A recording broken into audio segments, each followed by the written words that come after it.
So I think we spoke about this, but I still like it was a Larry David episode. When is it late enough in the year where I don't have to say Happy New Year? I think we've passed that. It's funny. First of all, Happy New Year. Happy New Year. It's our first podcast of 2022, and we are so very busy up to this point, and I'm so grateful. We're just blessed to be busy. And I actually asked a prospective strategic partner yesterday, is it too late to say Happy New Year? Her name was Daisy. And she said, absolutely not. She goes, it's the new year. Happy New Year. Yeah. So she's a sweet person. But so I think we're approaching the end of January, so we can probably wrap. Oh, you know what she said? She said, well, I'm still writing 2021 on my checks. So I guess it's okay to say Happy New Year because I really mentally haven't made that transition. So it's a good episode on Larry David. He goes crazy by it. He's like, I'm good. I think it's around the 10th that you're supposed to stop, but whatever. Okay. Tommy, am I allowed to wear white? You know? not until after Memorial Day. White pants. But anyway, we talked about, there's a statistic that we thought was interesting, and you and I talked about it offline, but how a prospect, when they're before they make contact with you, and they're interested in, possibly looking to move forward, they look at, on average, 10 pieces of content that your company puts out. And I thought that was interesting. And the other piece on that is, by the time they contact you, they already have a pretty good idea that they plan to move forward, assuming pricing and everything that they hear it works.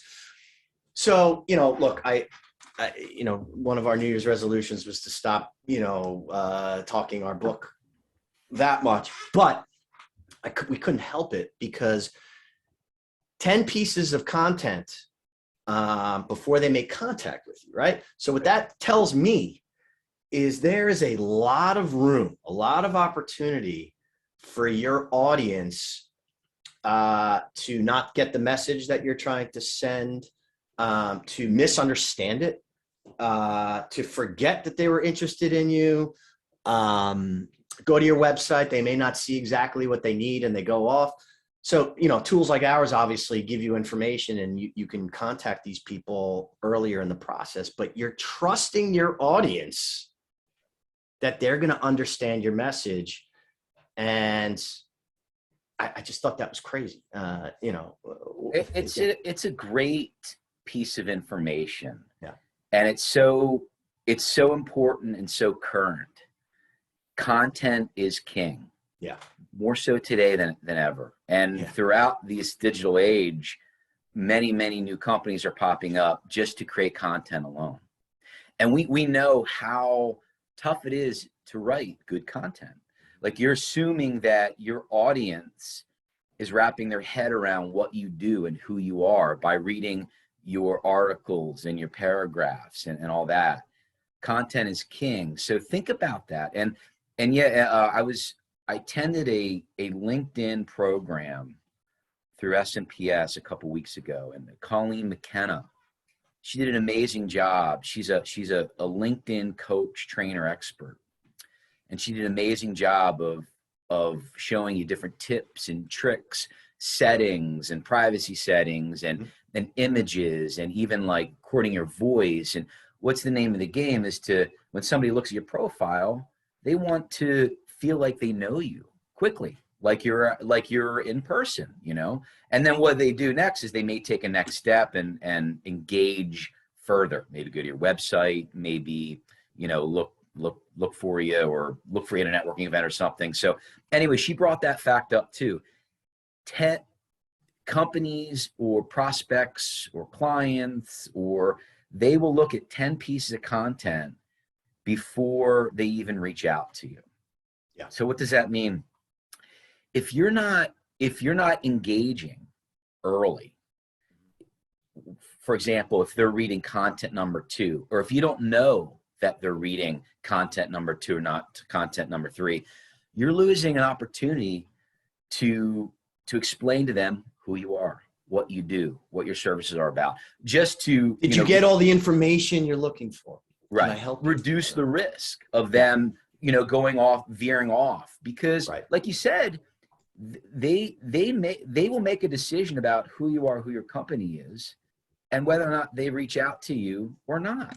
And that's not always fair, because again, content is not always easy to write. It may be misleading. It may not be the right content.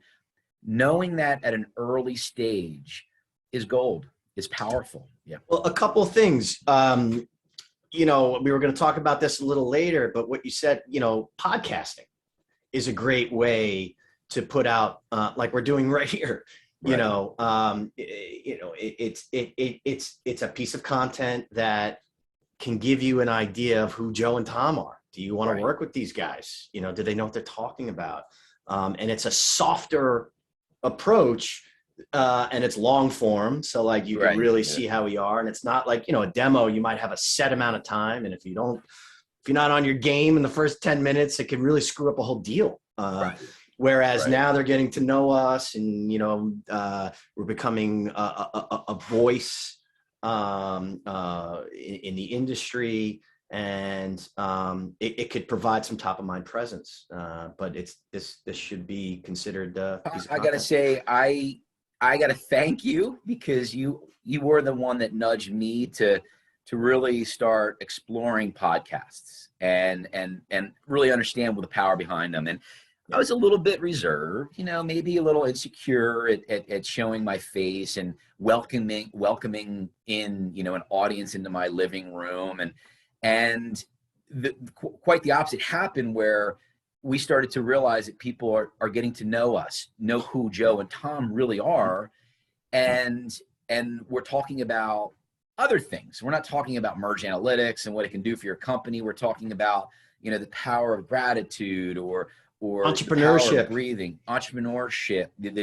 You and I have been in it for over 20 years. We've got something to say. The lights are on. We're still, we're on our second business. We've owned properties.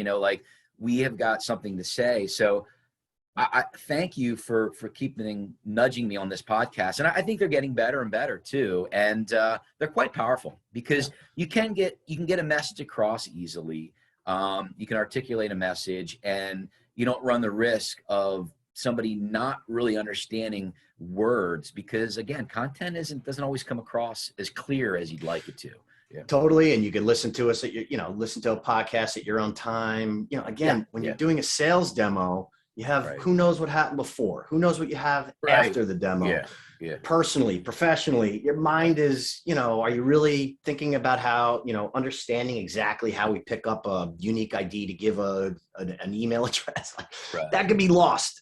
But when you have this long form, it's great. And, it's taking us to places, like you said. I mean, we're being invited onto other podcasts about other subjects simply because of this. And it's amazing.